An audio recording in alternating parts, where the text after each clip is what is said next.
In today's beta, a new Dendro character got announced.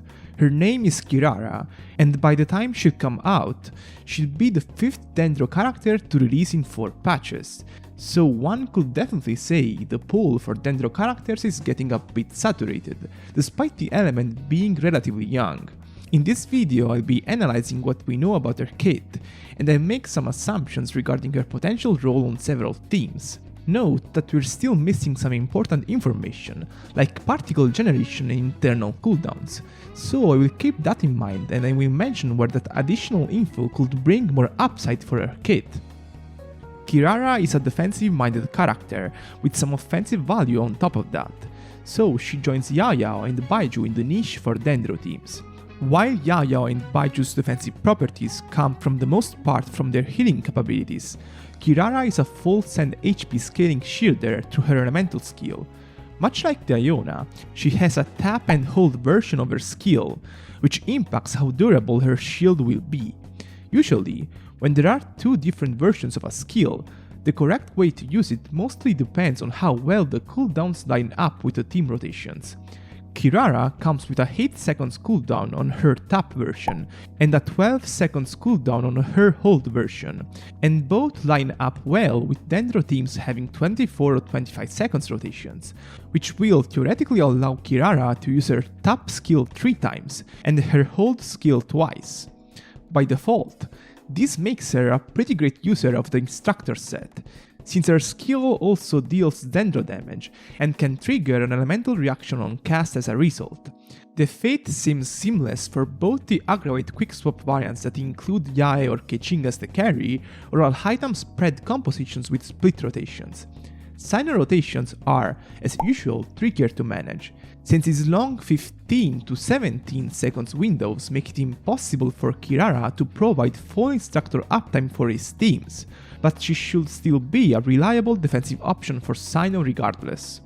Other than the things I just said, her elemental skill also makes her enter a special state for 10 seconds, which grants her increased mobility and on-field Dendro damage properties that get triggered when she comes in contact with an opponent, with a cooldown of 0.5 seconds for each opponent.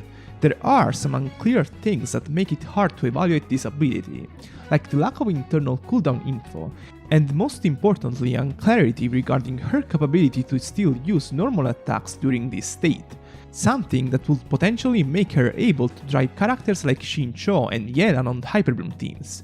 At the very least, this state should give her increased Dendro application as an on-fielder, which gives her some upside on Nilou Bloom teams that have unconditional off-field Hydro appliers such as Kokomi. Her offensive properties don't end with her elemental skill, as her burst is fully meant to deal damage in a way that could remind people of Klee's elemental skill. In fact, after a pretty decent initial hit, Kirara's burst will generate bombs all over the floor that will explode as soon as an opponent comes in contact with them, or after a certain amount of time has passed.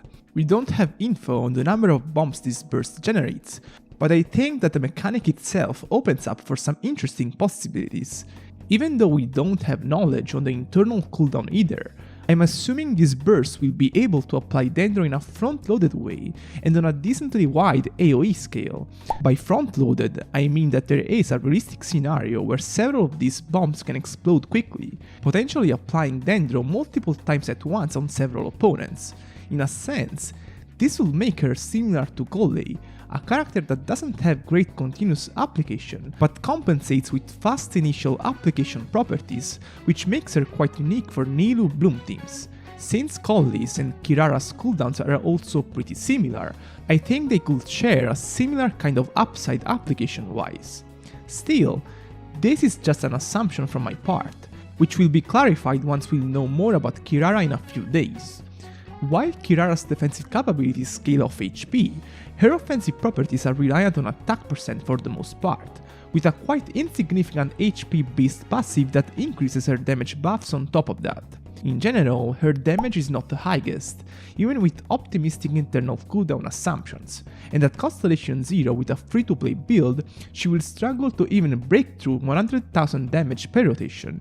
This makes supportive sets such as Instructor, Noblesse and Deepwood all the more valuable for her. her Constellations mainly improve her offensive contribution.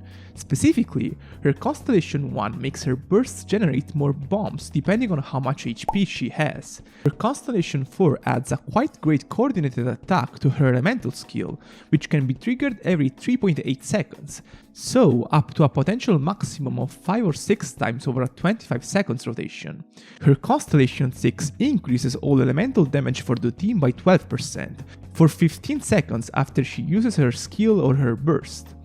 This is quite strong for Quicken teams specifically, since they often have 2 or 3 characters dealing relevant damage, so unconditionally increasing that output for the whole team makes Kirara quite unique at Constellation 6. Weapon choices wise, even in this scenario Kirara is not a great damage dealer, she'll have access to options that can benefit the whole team, such as Favonius, Xephos, and even 5-star weapons like Freedom's Worn and Key of Kajnisut. The latter specifically would require her to use the hold version of her elemental skill for a couple seconds to trigger its passive effects, which might not exactly be beneficial from a rotation perspective.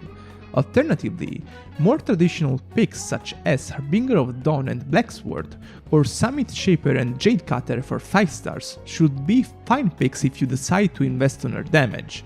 Regarding her potential role on teams, based on what I analyzed so far, the most foolproof prediction I can make is that she will be quite good on aggravate quickswap teams with Instructor set, as she'll be able to guarantee full elemental mastery buffs uptime for the whole team, while also filling the defensive option slot and ensuring reliable quicken uptime.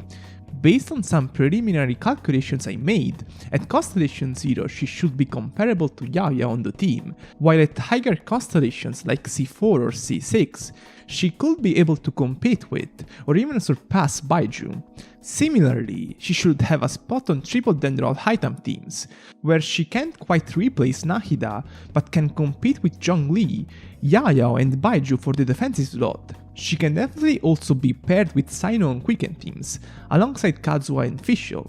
For Bloom teams, as I said earlier, I think her application mechanics might be unique enough that she could fill an interesting niche for Nidu teams, while I don't expect her to be very good for Hyper Bloom teams, whether as an on-fielder driver through her skill, or as an off-fielder applier in general, but everything is subjected to change. Overall, I would say Kirara looks decent as far as 4 stars go, potentially similar to Yaya value-wise, as her kit is pretty logical in terms of balance between defensive properties, potential upside application-wise, and cooldown structure. It seems to me that she will fit well in some pre-existent teams, potentially replacing some units while not changing rotation structures, so basically a unit that adds more options to team building, while not revolutionizing any team in particular. I'm done for today. As always, if you enjoyed the video, make sure to leave a thumbs up and subscribe. See you next time!